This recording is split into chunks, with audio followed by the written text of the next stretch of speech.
It's wedding season, and today on Money Awesomeness we're talking about weddings. How much can you afford?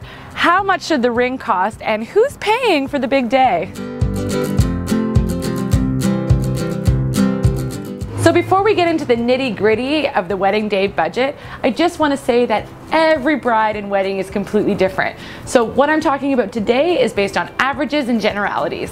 So first things first, the engagement ring.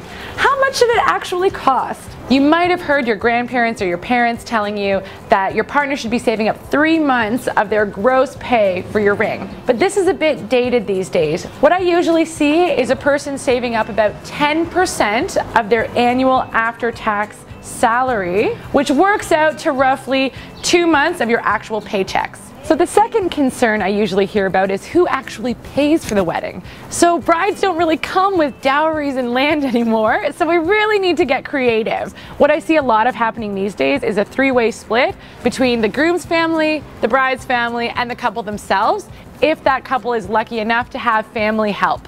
So lastly, we want to see how much you can actually afford, because weddings are expensive. So first of all, start with what you've got saved and add on what the families might give you.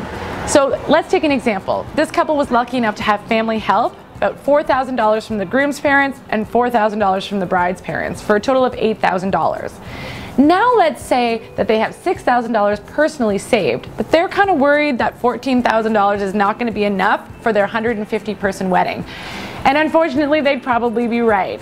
So I find a lot of couples in this situation where they're going to have to go into a little bit of debt for their wedding. Now, I'm not condoning debt, but if it has to happen, here's your absolute limit on how much you should go into. So you can roughly assume about $80 per guest at the wedding in cash wedding gifts. So if that's the case, this couple would have $80 times 150 people, which means that they can roughly expect about $12,000 after the wedding. So if we were to add all this up, we would say that $26,000 is their absolute hard limit for what they can afford for their wedding. Just try to keep your wedding budget within what you can actually afford, because you don't want to be paying off one day for years and years to come. And also, again, just a reminder that these are approximations and averages, and every single bride and groom are different. Happy wedding season! You should subscribe if you think that we should all just kibosh the whole big wedding thing and everyone should elope, because it's so much cheaper.